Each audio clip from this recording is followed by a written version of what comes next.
Hello friends, welcome to M K Y solution. आज हम बात करेंगे पार्टनरशिप कैसे फॉर्म की जाती है, पार्टनरशिप फॉर्म करके कैसे बिजनेस किया जाता है।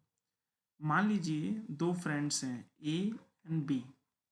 दोनों के पास कुछ नॉलेज है, कुछ कैपिटल है और मार्केट की इंफॉर्मेशन है। दोनों ने डिसाइड किया कि दोनों साथ मिलकर काम करेंगे। उन्होंने एक स्टार्ट करी A B N company. A B N company को हम बोलेंगे पार्टनरशिप फॉर्म। जब एक से ज़्यादा लोग मिलकर साथ में किसी एक पर्टिकुलर ऑब्जेक्टिव के लिए काम करते हैं, सेम मोटिव के लिए काम करते हैं, तो उसको हम बोलते हैं partnership firm. Partnership firm operate करने से रिलेटेड इंडिया में एक एक्ट भी है, पार्टनरशिप एक्ट 1932। पार्टनरशिप से रिलेटेड सभी रूल्स एंड रेगुलेशन इसके अंदर मेंशन है। कोई भी पार्टनरशिप फॉर्म करने से पहले दोनों पार्टनर को एक पार्टनरशिप डीड बनानी होती है। उस डीड को नोटरी के पास रजिस्टर करना होता है। उस जिसके बाद ये उसके बेसिस पे एक नया पैन अप्लाई करते हैं और पैन कार्ड आने के बाद पार्टनरशिप से बिजनेस स्टार्ट कर लिया जाता है।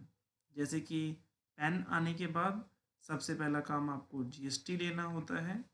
जीएसटी के बाद ऑब्वियस सी बात है, आप इससे पहले एक एड्रेस लेंगे। एड्रेस के बाद आप जीएसटी लेंगे और अपना बिजनेस स्टार्ट कर देंगे। पार्टनरशिप में कुछ और भी चीज़ें होती हैं जिसके बारे में हम एक एक करके बात करते हैं। सबसे पहला, पार्टनरशिप फर्म इंडिया में दो तरीके की होती है। लिमिटेड लायबिलिटी पार्टनरशिप, जिसका एक्ट है एलएलपी 2008। इसके बारे में ही हम एक अलग वीडियो में बात करेंगे। जो नॉर्मल पार्टनरशिप होती है, नोटरी वाला काम तो दोनों ही पार्टनरशिप के केस में हमें करना है। मतलब हमें एक पार्टनरशिप डीड बनानी है। पार्टनरशिप डीड में क्या होता है अभी हम इसी वीडियो में आगे समझेंगे। पार्टनरशिप डीड को हमें नोटरी के पास जाकर रजिस्टर्ड करवाना है, नोटरी के पास रजिस्टर करवाना है। इसके बाद आगे और भी रजिस्टर होती है, इसके बारे में अभी मैं बताऊंगा। पार्टनरशिप डीड नोटरी के पास रजिस्टर करवाने के बाद एक नॉर्मल स्टैम्प ड्यूटी अमाउंट पे करने के बाद आप पैन कार्ड के लिए अप्लाई कर सकते हैं। फिर आप एक एड्रेस लेंगे, फिर आप जीएसटी के लिए अप्लाई कर सकते हैं और अपना बिजनेस स्टार्ट कर सकते हैं। लेकिन अब थोड़ा सा डिटेल में समझते हैं। नॉर्मल जो पार्टनरशिप होती है वो दो तरीके होती है, एक रजिस्टर, एक अनरजिस्टर। रजिस्टर का मतलब है कि वो रजिस्ट्रार ऑफ फर्म्स के अंदर रजिस्टर्ड है। हर स्टेट का रजिस्ट्रार ऑफ फर्म्स का ऑफिस होता है। उसके अंदर अगर कोई पार्टनरशिप रजिस्टर है तो उसको बोलते हैं रजिस्टर्ड पार्टनरशिप फर्म। अगर कोई firm R O F registrar of firms में रजिस्टर्ड नहीं है तो उसको बोलते हैं अनरजिस्टर्ड फर्म। ऐसा नहीं है कि अनरजिस्टर्ड फर्म विदाउट नोटरी के स्टैब्लिश हो जाती है। किसी भी फर्म को स्टैब्लिश होने के लिए पहले नोटरी करवाना होता है, उसके बाद उसका पैन कार्ड इशू होता है, देन उसके अलावा आगे के डॉक्यूमेंट इशू होते हैं जैसे कि जीएसटी, एमएसएमई। जो मैंने पिछले वीडियो में ऑलरेडी बात की हुई है कि कोई भी बिजनेस स्टार्ट करने से पहले आपको क्या क्या चाहिए होता है। ठीक है, अब हम बात करते हैं पार्टनरशिप डीड के बारे में। पार्टनरशिप डीड 3-4 पेज का एक फॉर्मेट होता है जिसके अंदर पार्टनरशिप से रिलेटेड सारी इन्फॉर्मेशन होती है। जैसे कि इस पार्टनरशिप फर्म में कितने पार्टनर होंगे, प्रॉफिट या लॉस शेयरिंग रेशो क्या होगा, नए पार्टनर का एडमिशन कैसे होगा, पार्टनरशिप फर्म हमारी रिटायर कैसे होगी, हमारी पार्टनरशिप फर्म किस चीज़ का बिजनेस करेगी, कौन सा पार्टनर कितना कंट्रीब्यूट करेगा, जब कभी पार्टनरशिप हमारी ख़त्म होगी, जिसको बोलते हैं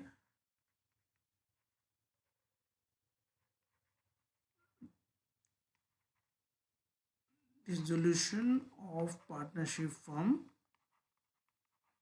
जब भी कभी हमारी पार्टनरशिप फर्म डिसॉल्व होगी, मीन्स ख़त्म होगी, तो उसको बोला जाता है डिसोल्यूशन ऑफ पार्टनरशिप फर्म।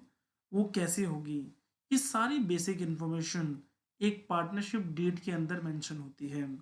और हमें यही पार्टनरशिप डीड नोटरी के पास जाकर एक नॉर्मल स्टैम्प ड्यूटी का अमाउंट पे करके रजिस्टर करवानी होती है। ठीक है दोस्तों, आप ये पॉइंट आप समझ लीजिए।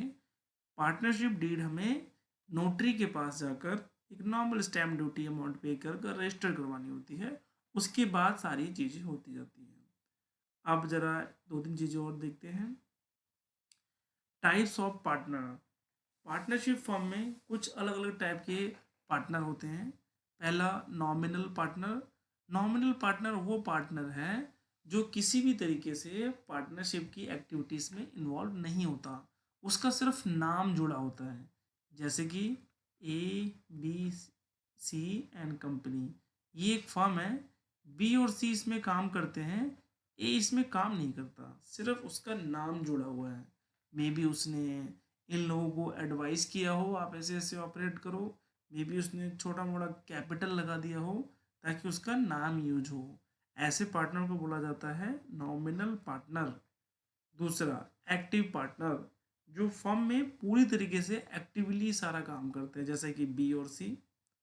माइनर पार्टनर, अगर किसी पार्टनरशिप फर्म में ज़रूरत पड़ती है तो पार्टनरशिप फर्म किसी माइनर को भी पार्टनर बना सकती है। इसमें मेजर बेनिफिट फर्म का ही होना चाहिए। एग्जाम्पल, कोई ऐसा पर्सन आपके बीच अवेलेबल है, he is very talented, but वो 18 एज से कम है, बट आपको पता है कि अगर वो आपकी फर्म में रहेगा तो आपकी फर्म के लिए मैक्सिमम आउटपुट क्रिएट करके देगा, तो हम ऐसे पार्टनर को भी अपना ऐसे पर्सन को भी अपना पार्टनर बना सकते हैं। स्लीपिंग पार्टनर, वो पार्टनर होता है जो ऐसे तो किसी भी एक्टिविटी में इन्वॉल्व नहीं होता, लेकिन जब फर्म किसी प्रॉब्लम में पड़ती है, सिचुएशन में पड़ती है, तब सारे पार्टनर जाके उससे एडवाइस लेते हैं। वो ऐसे किसी एक्टिविटी में इन्वॉल्व नहीं होगा, लेकिन जब अब प्रॉब्लम में आती है पार्टनरशिप फर्म, तब वो एडवाइस करके उस प्रॉब्लम से फर्म को निकालता है।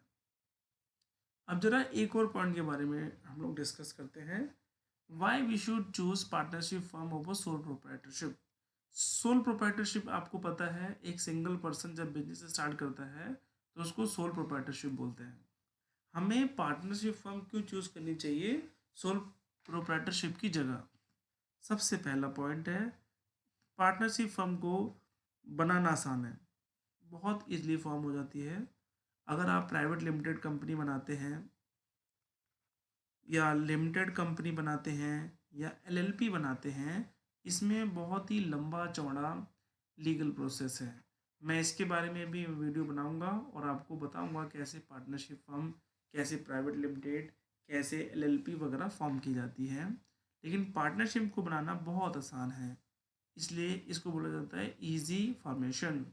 दूसरा, more than one mind. Sole proprietorship में एक ही दिमाग होता है, वो जो फर्म को ऑपरेट करता है। लेकिन पार्टनरशिप फर्म में एक से ज़्यादा, एटलीस्ट दो लोग तो होने ही चाहिए, दो से ज़्यादा लोग भी होते हैं कई बार पार्टनरशिप में, तो इन लोगों का दिमाग लगता है तो फर्म अच्छे से चलती है।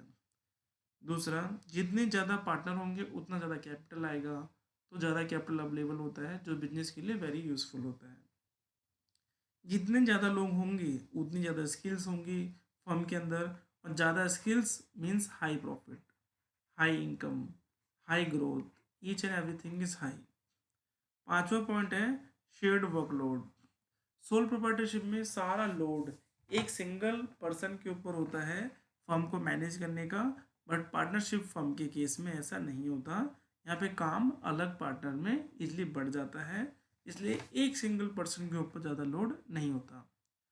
ओके फ्रेंड्स, पार्टनरशिप फर्म से रिलेटेड कोई और वीडियो अगर आपको चाहिए तो आप मुझे कमेंट कर दीजिए, मैं इस पर एक वीडियो बना दूंगा।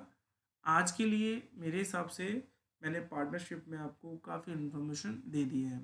कोई और अगर वीडियो आपको जानना हो, किसी और टॉपिक पे मेरे से बनवाना हो, तो आप कमेंट कर दीजिए, मैं उस पर वीडियो बना लूँगा। ओके फ्रेंड्स, आज के लिए इतना ही। Okay, good bye.